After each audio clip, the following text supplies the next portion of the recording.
सत्य कथा, पुरुषार्थ कथा, सुनो सुनो सिद्धार्थ कथा। सत्य कथा, पुरुषार्थ कथा, सुनो सुनो सिद्धार्थ कथा।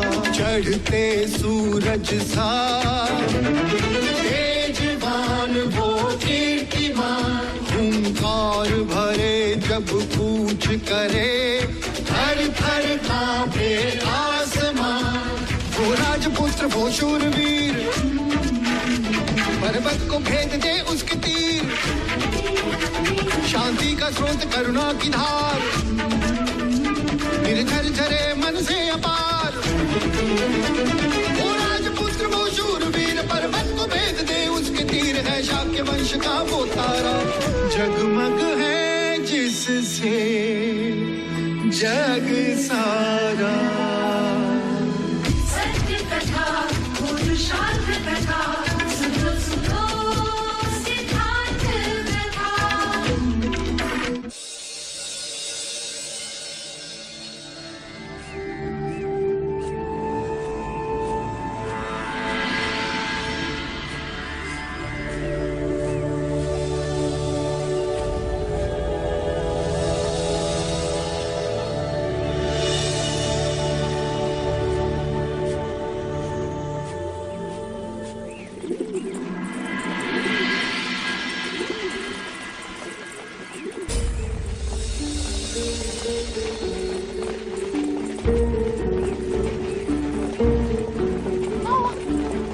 आ गया ना, अकेले आ गया।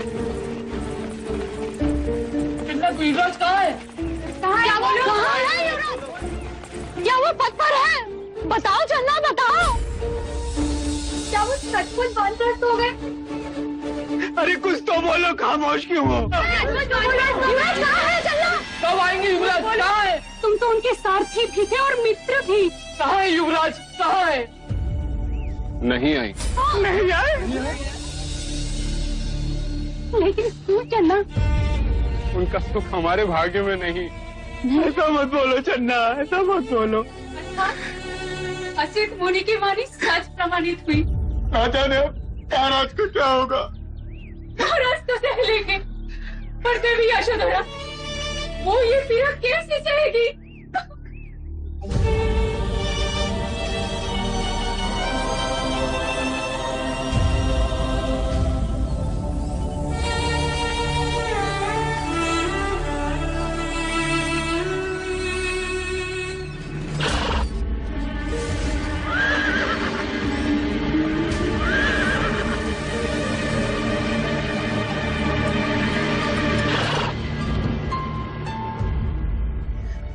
लगता है चन्ना के साथ वो आ गए। कंटक नीचे खड़ा है।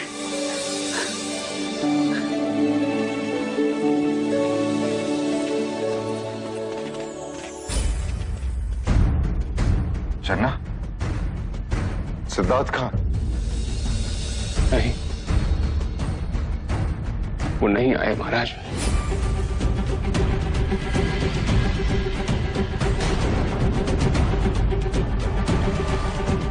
मैंने विनती की, परंतु वो अपने निर्णय पर अडिग थे। मैंने उनके साथ जाने की अनुमति भी मांगी, परंतु उन्होंने मना कर दिया और कहा, मेरे प्रश्नों के उत्तर मिलते ही मैं लौट आऊंगा। महाराज से कहना। क्या क्या चलना? युद्ध किसी प्रश्न का हल नहीं होता।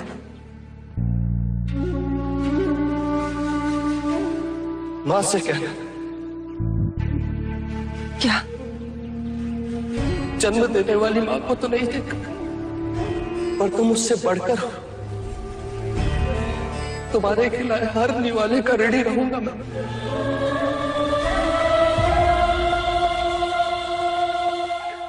और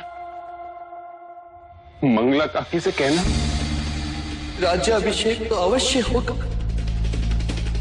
सिद्धार्थ का नहीं तो ज्येष्ठ देवदत्त का।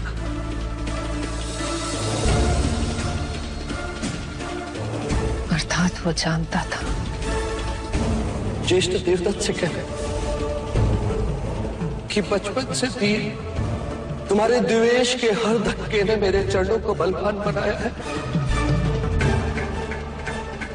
मैं जानता हूं तुम मुझसे अति स्नेह करते हो।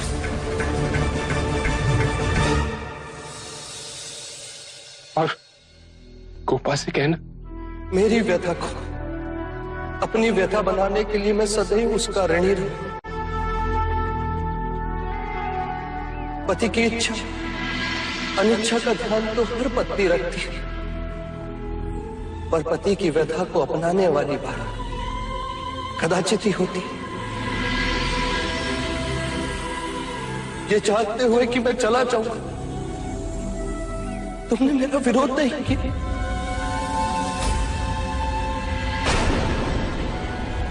यदि मैं अपने संकल्प में सफल हुआ तो समग्र मनुष्य जात तुम्हारे इस त्याग की ऋणी रहेगी।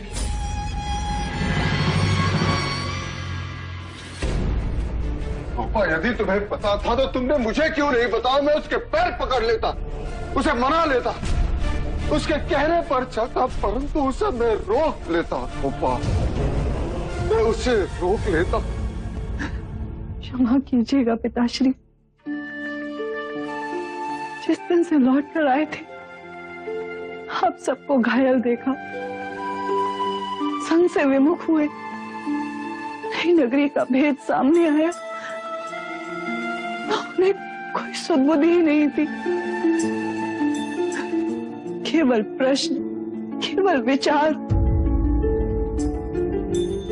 रात भर जागते तो कभी राहुल को तकते तो कभी अचानक उठकर ध्यान में बैठ जाते।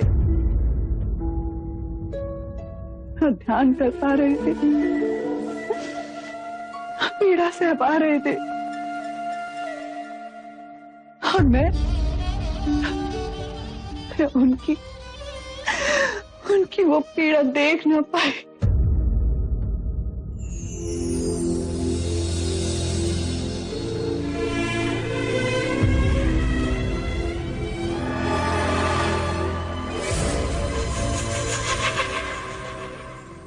उन्होंने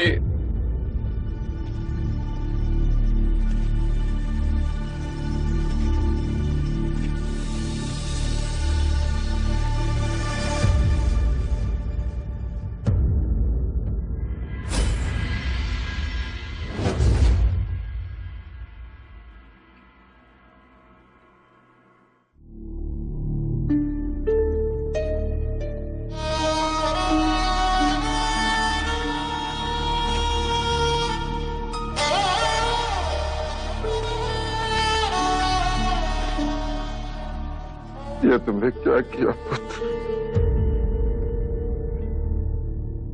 ये तुमने क्या किया?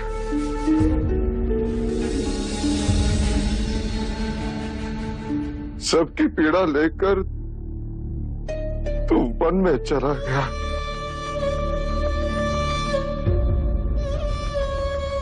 परंतु तुम्हारी पीड़ा लेकर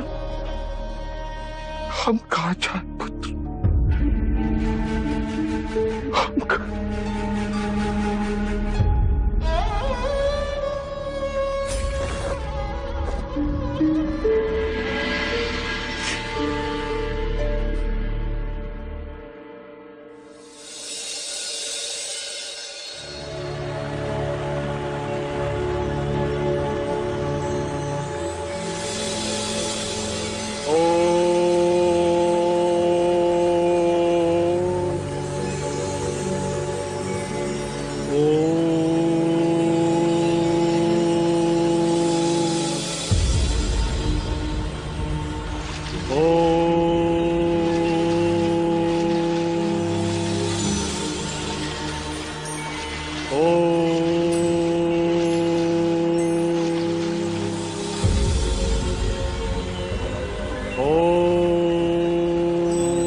कौन हो तुम?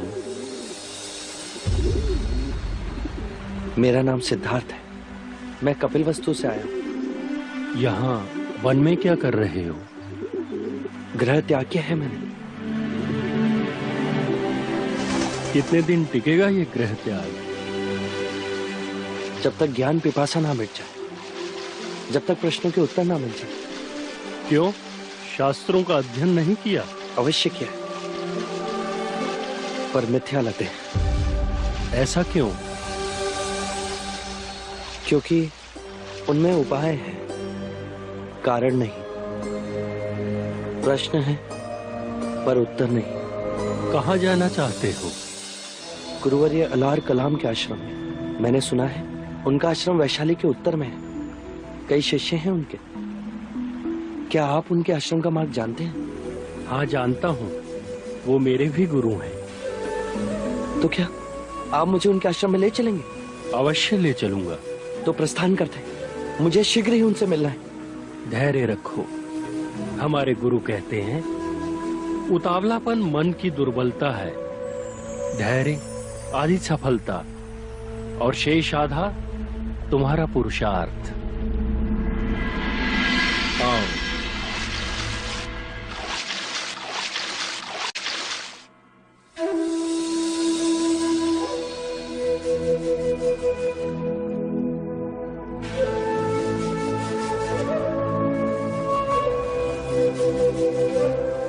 मुझे इतने आभूषण पहनाती है कि अब तो मैं ढंग से खेल भी ना सकूंगा।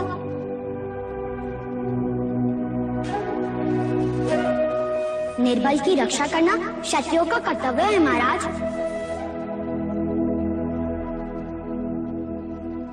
मेरी इच्छा में जब भी तुम्हें देखूं एक क्षत्रिय की तरह अपने शस्त्र के साथ देखूं। इसका भार मैं नहीं उठा सकता। युद्ध से कभी किसी को कुछ प्राप्त नहीं होता। चाहे लाख जतन कर ले राजन, तेरा पुत्र सन्यासी ही बने। लक्षण चाहे जो भी हो मुनिवर, बनेगा ये योद्धा ही, थामेगा ये तलवार ही। तलवार से केवल राज जीते जाते हैं, तेरा पुत्र मन जीतेगा। युद्ध से केवल सीमाएं बदलती हैं, तेरा पुत्र युग बदलेगा। यदि ये लेख विधाता का है मुनिवर, तो मैं उससे भी लड़ पड़ूंगा। इतनी राग रागिनियां भर दूंगा उसके चारों तरफ कि वैराग्य का विचार भी उसे स्पर्श लगेगा। यशोधरा के रहते सिद्धार्थ वैरागी बन ही नहीं सकता। असित मुनि की भविष्यवाणी अब झूठी प्रमाणित होगी। वो चले गए। हमेशा के लिए चले गए। मैं हार गया। जब तक मेरे प्रश्नों के उत्तर नहीं मिलते मैं नहीं आऊंगा।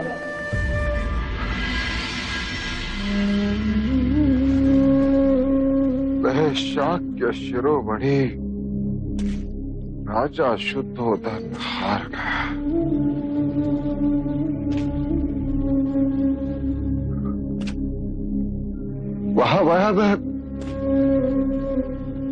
वह पराजित हो गया। असित मुनि जीत गए। तेरा पुत्र सन्यासी ही बने, सन्यासी ही बने। महाराज सिद्धार्थ सन्यासी बन गए। देखो सब लोग हंस रहे। संपूर्ण भारतवर्ष हंस रहा है। देखो शाक्य राजा शुद्धोधन, पिता शाक्य शिरोमणि और पुत्र शाक्य मुनि। पिता शाक्य शिरोमणि, पुत्र शाक्य मुनि। वो चले गए। हमेशा के लिए चले गए।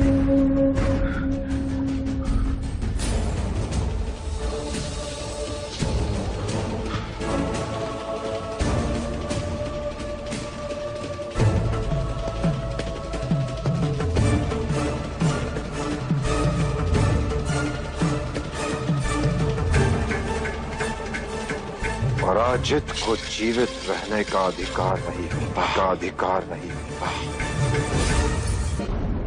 ये क्या कर रहे हैं? छोड़ दो प्रजापति, अपने पराजय का दंड भुगत रहा। घर से जी न सकूंगा इसलिए मृत्यु स्वीकार रहा। आप दंड भुगत रहे या हम सबको दंड दे रहे हैं? सोचा है आपने कि आपके बाद नंद, मेरा, राहुल और यशोधरा का क्या होगा? आपके बिना शाक्य गणतंत्र का क्या होगा? बिगड़ जाएगा राज्य, परिवार।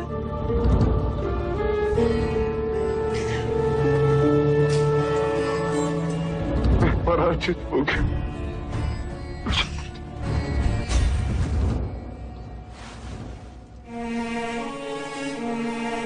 एक मुनि की वाणी ने मुझे पराजित कर दिया।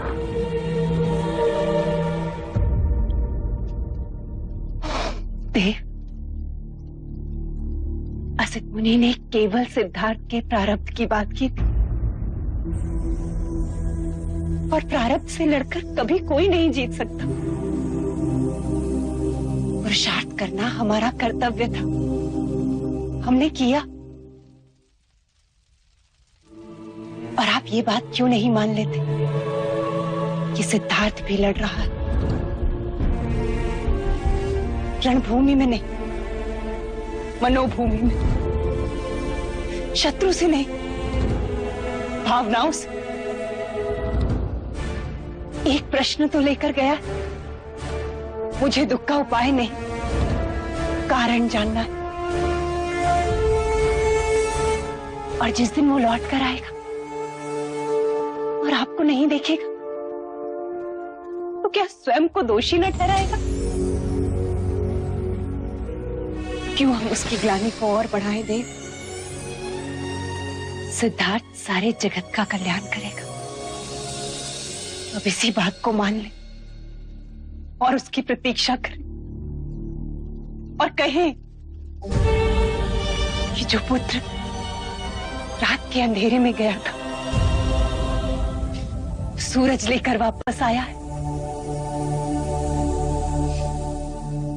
स्वयं पर विश्वास रखिए महाराज, और प्रतिज्ञा कीजिए कि आज के पश्चात ये विचार कभी आपके मन में ना आएगा।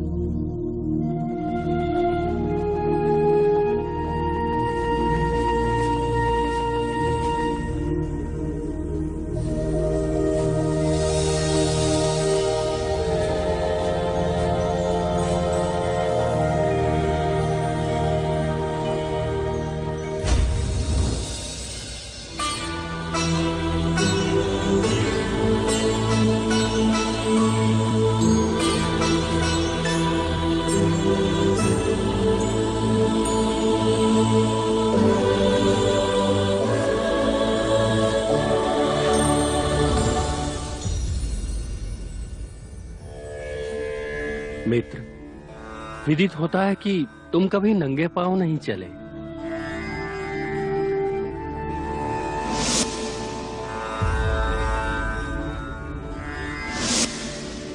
और कदाचित तुम्हें वन में चलने का अभ्यास भी नहीं है।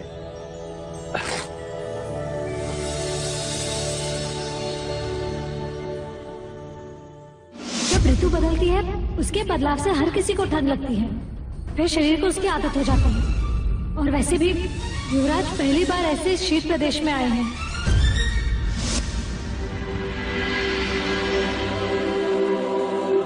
अब जब मार्ग चुन ही लिया है, तो पैरों को चलने का अभ्यास भी हो जाएगा। कुछ क्षण यहीं रुक जाते हैं। हमें चलना चाहिए।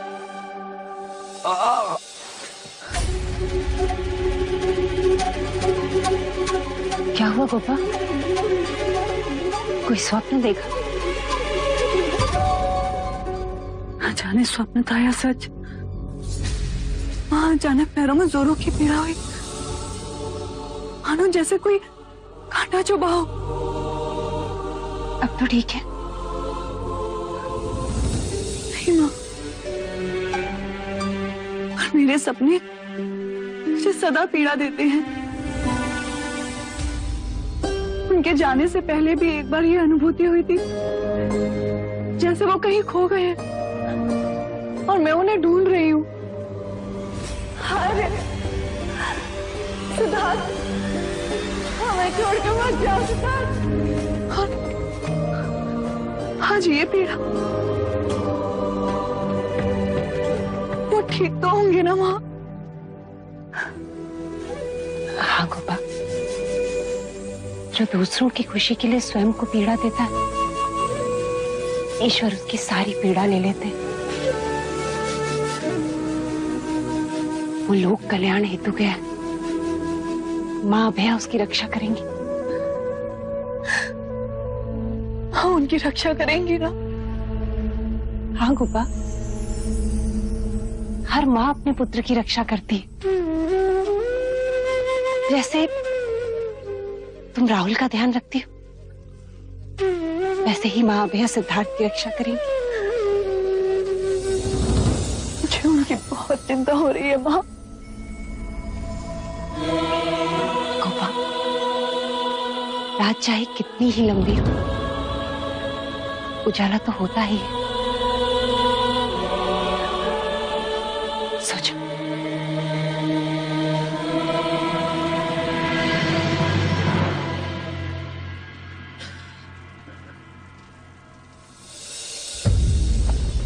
आप सब विप्रवर्यों से मेरा केवल एक प्रश्न है।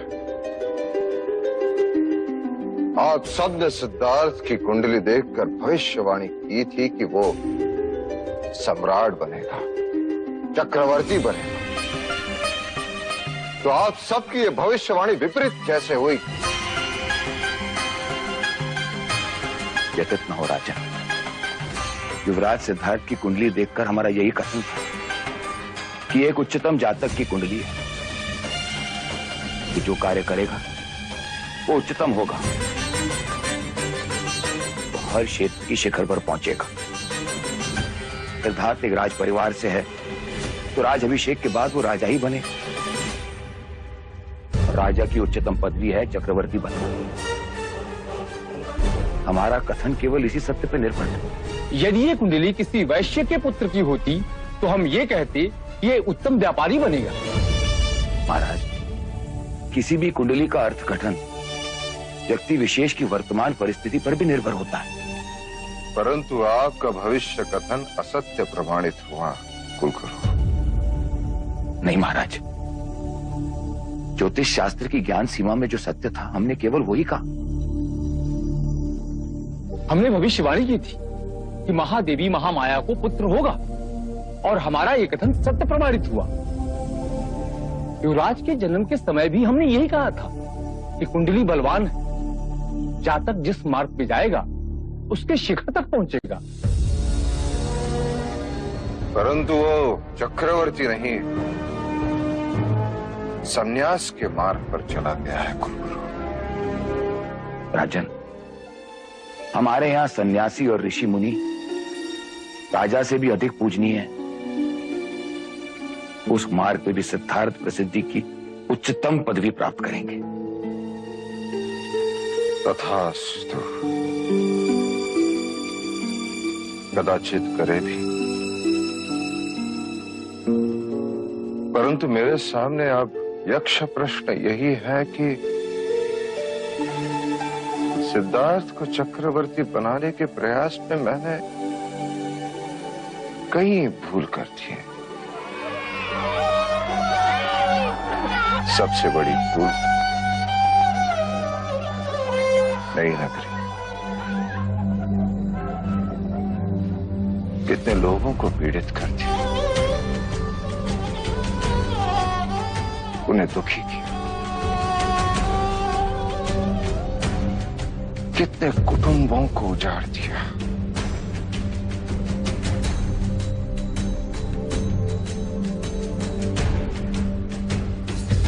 आज जब मेरा बेटा मुझसे दूर हुआ तो मुझे अनुभूति हो रही है कि कुटुंब से बिछड़ने का दुख क्या होता है।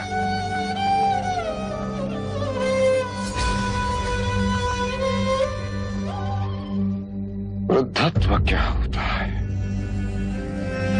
तो क्यों ना इस भूल को भुला दिया जाए, कपिल वस्तु और नई नगरी की सीमाओं को मिटा दिया जाए, पिछड़ों को पुनः बुलाया जाए, सब एक हो जाए।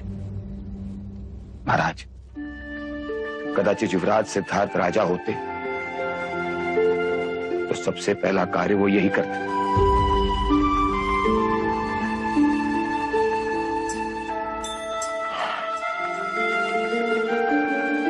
हाँ कुलगुरु,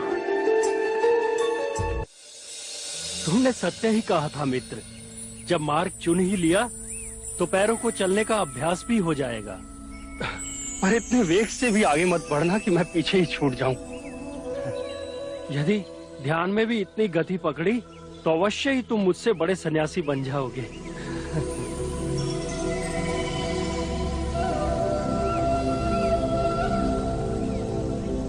यही है गुरुवर अलार कलाम का आश्रम।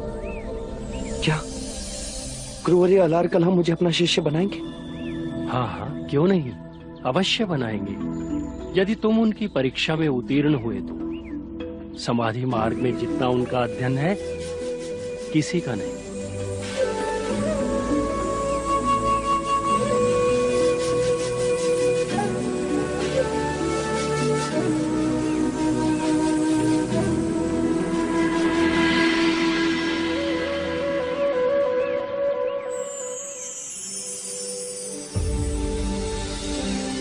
यहां तो कोई नहीं।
गुरुवर अलार कलाम।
सब कहाँ जा रहे हैं? वो सब अपनी अपनी जगह ध्यान साधना करने जा रहे हैं। और गुरुदेव इतनी देर पानी में? वो उनके ध्यान का अभ्यास है, उसे समाधि योग कहते हैं, प्राणायाम की शक्ति।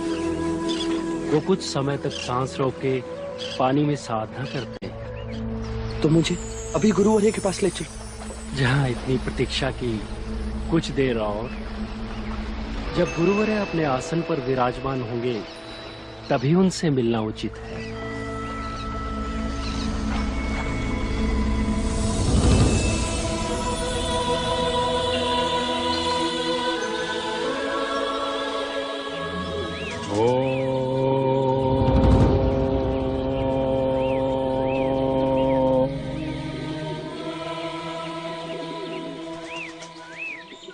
प्रणाम गुरुवरे।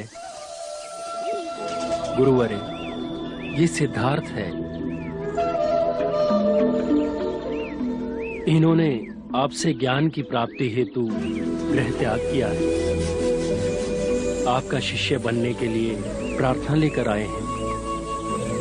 कपिलवस्तु से दुर्गम वनों को पार करते हुए यहाँ तक पहुंचे हैं। मार्ग में मुझसे मिलना हुआ।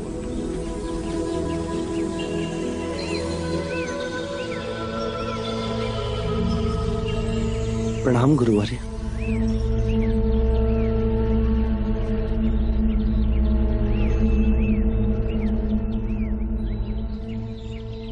भिक्षा मांग सकोगे?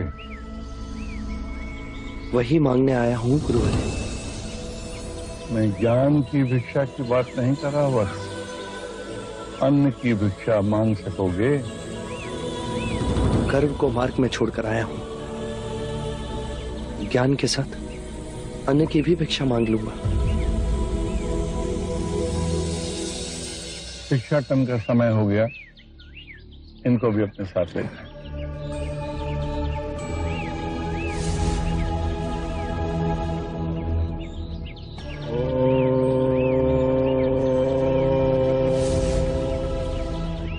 गुरुवर्य ने मुझे अपना शिष्य स्वीकार नहीं किया।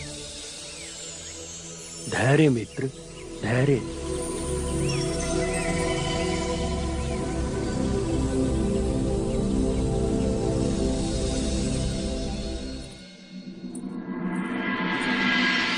अमिता! अमिता! अरे क्या हुआ, क्यों चिल्ला रहे हैं? देखिए सारा दूध गिर गया, अशुभ होता है। शुभ होने को अब बचा क्या है? कपिलवस्तु से संदेश आया है, हमें तुरंत वहाँ जाना होगा। क्या हुआ? वहाँ सब कुशल मंगल तो है ना? नहीं, मेरा भय सच निकला। सिद्धार्थ आधी रात को यशोधरा और राहुल को छोड़कर वन में चला गया है। ये आप क्या कह रहे हैं? क्यों चला गया? कहीं गोपा से कोई भूल तो नहीं हो गई ना? सिद्धार्थ कितना स्नेह करता है गोपा से, और राहुल को अवश्य किसी ने ठिठोली की है। हाँ, ठिठोली की है। हमारे भाग्य ने हमारे साथ। नहीं, मैं नहीं मानती। तुम्हारे मानने ना मानने से वास्तविकता नहीं बदलेगी अमिता। सिद्धार्थ ने संन्यास ले लिया है। उसने जीते जी हमारी पुत्री को विधवा बना दिया। नहीं, ऐसा नहीं हो सकता। पहले से ही मुझे द्रोणोदन ने समझाया था कि सिद्धार्थ के लक्षण क्षत्रिय के नहीं, परंतु मैं ही अंधा था। ना जाने क्यों मैंने स्वयंवर की बात की और देवदत्त को छोड़कर सिद्धार्थ से विवाह करवाया। और ये सब तुम्हारे कारण हुआ। तुम्हें भी सिद्धार्थ पसंद था ना? संस्कारी है, गुणवान है। देखो संस्कार क्या जीवन देकर गया है मेरी पुत्री को। न जाने किस हाल में होगी मेरी यशोधरा। यशो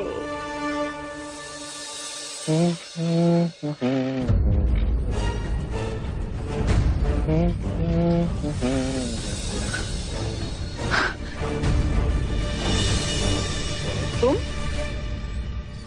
राहुल रो रहा था और तुम सो रही। इसे सुलाने आया और अभी सोता देखकर आंख अटक गई। राहुल सो गया है। हाँ, देखो ना, अपने पास एक पुरुष की उपस्थिति से स्वयं को कितना सुरक्षित अनुभव कर रहा है। उसकी रक्षा करने के लिए उसकी माँ है। और पिता?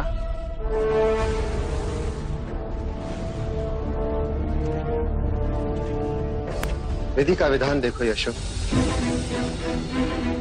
एक दिन यही चुनर तुम मेरे हाथ से चुरा कर भागी थी। तुम्हें चुनर उठाने वाला आज तुम्हें अंधेरे में छोड़ के चला गया। मेरे लिए चिंतित होने की आवश्यकता नहीं है ज्येष्ठ। मेरी चिंता करने के लिए महाराज और महादेवी हैं। और रही बात छोड़कर जाने की, तो वो अवश्य लौटेंगे। वचन देकर गए हैं। स्वयं को आश्वासन दे रही हो या धोखा? झूठ का ये मुखौटा तुम्हें शोभा नहीं देता यशो। शोभा तो आपको भी नहीं देता कि अब आप यहाँ इस कमरे में अधिक समय तक खड़े रहें। और हाँ, पुनः जब भी आना हो तो द्वार खटखटाकर आइएगा। ठीक है देवी जी, हमारा परमार्थ भी स्वार्थ और उनका स्वार्थ भी परमार्थ।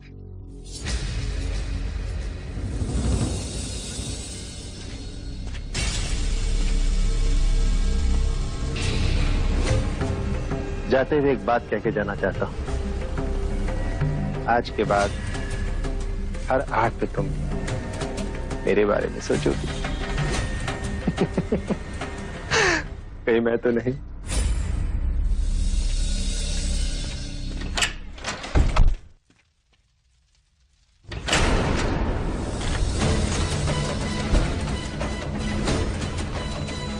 भूल से तुम्हारी चुनर अपने साथ लेके आया।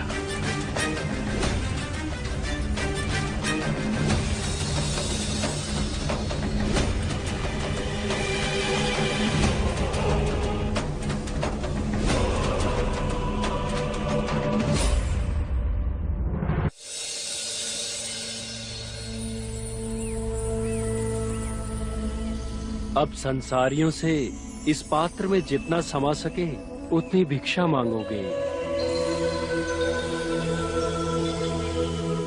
भिक्षा कैसे मांगते हैं?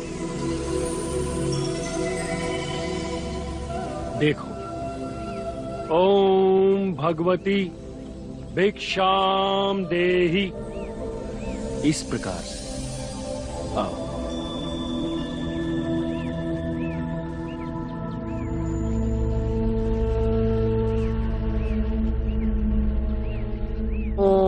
भगवती भिक्षाम देहि।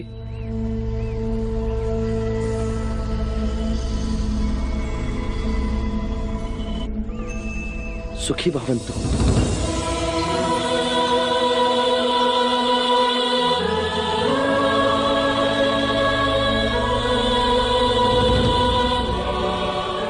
इतना आश्चर्य क्यों मित्र? पता नहीं कैसे मेरा हाथ आशीर्वाद देने उठ गया। ये स्वाभाविक क्रिया है। जब कोई आपको आदर देता है तब आपका अंतर्मन उसे आशीर्वाद देने के लिए सहज ही जाग उठता है। आओ।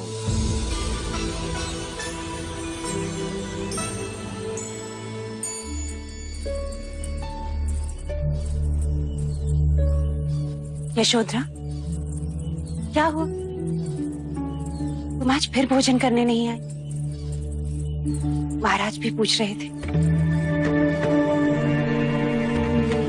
अब भोजन की रुचि नहीं रही माँ।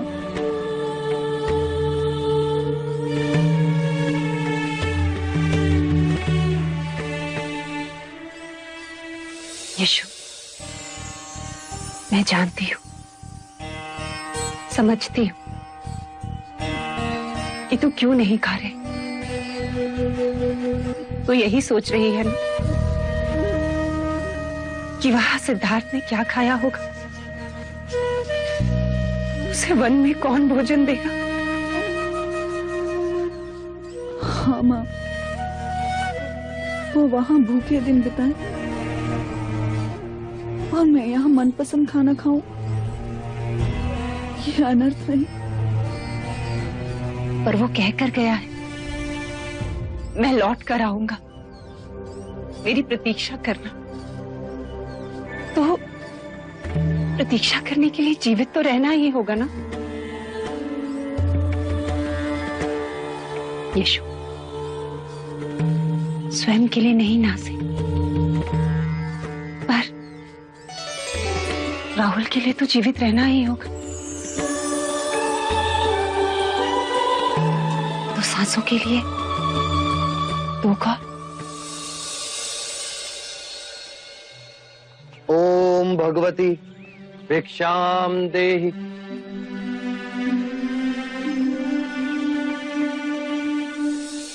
सुखी भवन्तु। मैंने पहले कहीं आपको देखा है।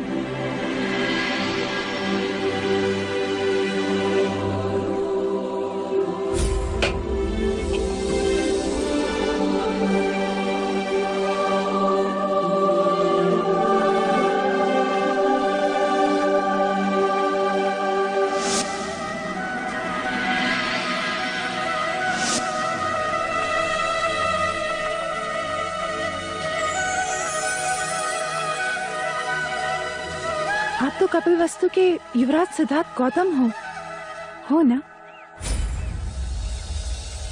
शाक्य युवराज सिद्धार्थ गौतम? मैं आपके विवाह में देवी आम्रपाली के साथ कपिलवस्तु आई थी, पर आप भिक्षा क्यों मांग रहे हैं? भीतर चलकर भोजन करिए। देवी आम्रपाली ने जाना तो बहुत क्रोधित होंगी वो मुझ पे। देवी, मैं युवराज नहीं, भिक्षुक हूँ। मेरा भीतर जाकर भोजन करना उचित नहीं। मुझे क्षमा करें। आश्रम पहुंचने का समय हो चुका है।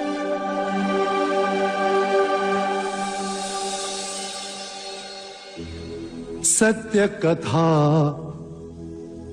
पुरुषार्थ कथा, सुनो सुनो सिद्धार्थ कथा।